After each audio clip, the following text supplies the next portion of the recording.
Good afternoon, ladies and gentlemen. Today we're going to talk about how to produce a tea party fit for a queen. First of all, your tea of choice can be Darjeeling, Assam, English breakfast tea, whatever you like.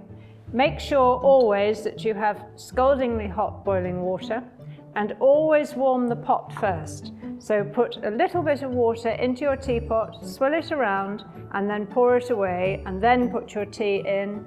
Brew it in the normal way and make sure that you let it stand for a few minutes to steep.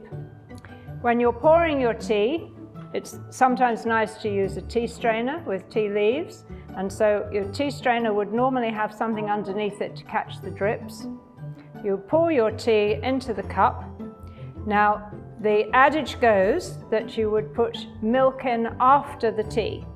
This is because in the old days, the poor people had clay cups and drinking mugs, and if you poured boiling water into them, they would immediately crack and shatter.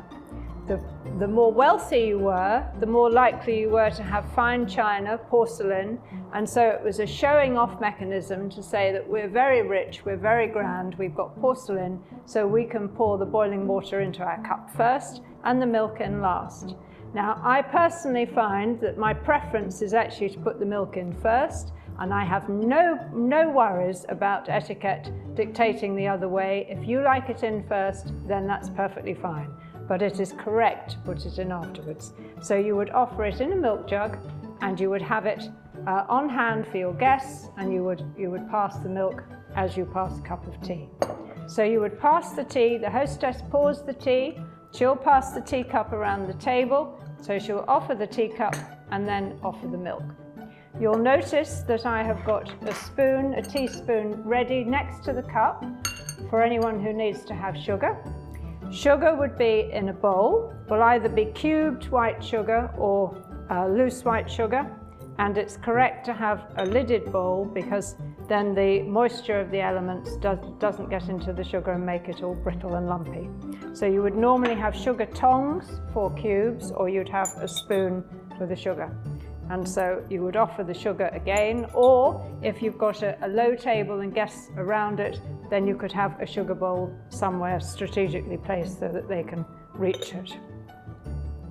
I would also offer a choice of lemon slices nowadays, because not everybody drinks milk or wants to have milk in their tea, and also, of course, there are a lot of people now that want oat milk or soya milk or something else milk, and so a choice of a lemon slice is rather nice as well. If you do that, make sure that you've got them cut up, sliced, ready, and again hand them on a little platter, a little dish, perhaps with a small fork, so that they can use it without picking it up with their fingers.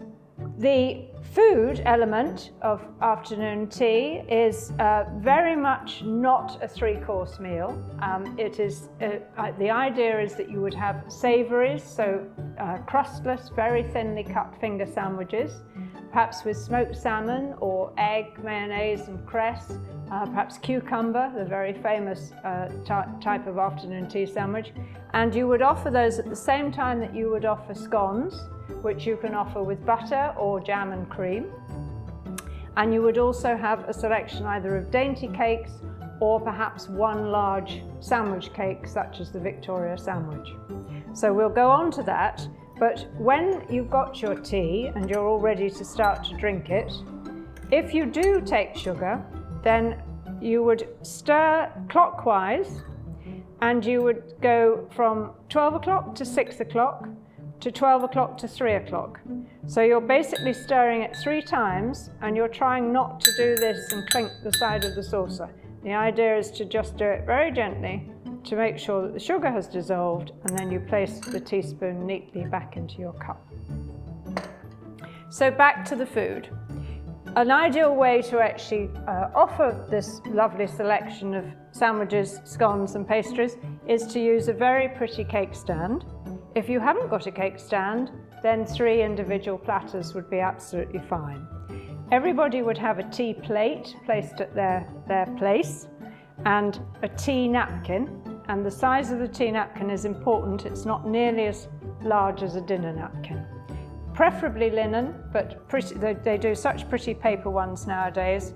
and so that's rather nice to just add a little bit of festivity to the table. So you would place your food on this, and then you would hand the cake stand around so that everybody has the opportunity to take whatever they wish. There's absolutely no compunction for you to have a sandwich, a scone, and a piece of cake.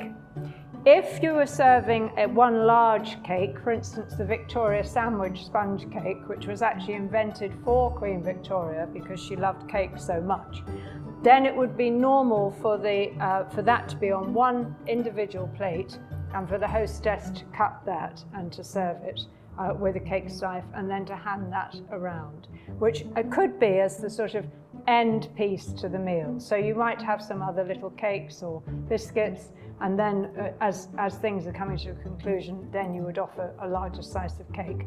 But there's really no set piece to that, and if you felt that you wanted to offer a slice of cake straight away, that's absolutely fine. The idea is that the guests will just take whatever they feel like. If they don't want to have everything, then if they want to go straight to a cake, that's absolutely fine. And it's a very common misconception nowadays that it has to be all 3 courses. That has really come about by hotels trying to sell the concept of afternoon tea, but the actual correctness is to make your own choice.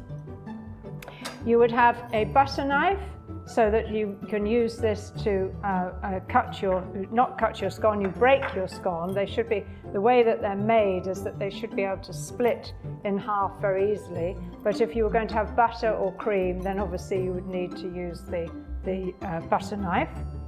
And you would eat it in each half, so you wouldn't then cut it in half, you would eat it as a half. You have a pastry fork or cake fork for your cake or pastries, and you use it in your right or left hand, but for right-handed people you would cut with this. The blade of this is set so that it will actually cut through a pastry, and you'd cut it and then you use your fork to put it in your mouth. You do not put it with the tines down. When you've finished, you'd put it at 4 o'clock, and that signifies that you've finished. Now, very often people think that they can get up and down from table. You can't do that in a lunch or a dinner. You can't do it at an afternoon tea. If you did have an emergency, you would have had your napkin placed on your lap. So you would pick it up and you would put it on the chair behind you, and you would leave the table, and then when you come back to the table, you would pick it up and you would place it back on your lap. At the end of tea, you would just put it gently by the side. None of this folding business and making it all look pretty again as it started. The idea is that it shows that you have actually used it, and so you just place it down like that on your side. Now, when you're drinking your tea, you always leave the saucer on the table. You pick up the teacup. You make sure that your pinky finger is well tucked in. You grip it firmly between forefinger and thumb, and you lift it to the mouth. No waving about. And then you put it gently back on the table, on the saucer, like that. No clonking about. The idea is always to be gentle and elegant. And there you have it, tea fit for a queen.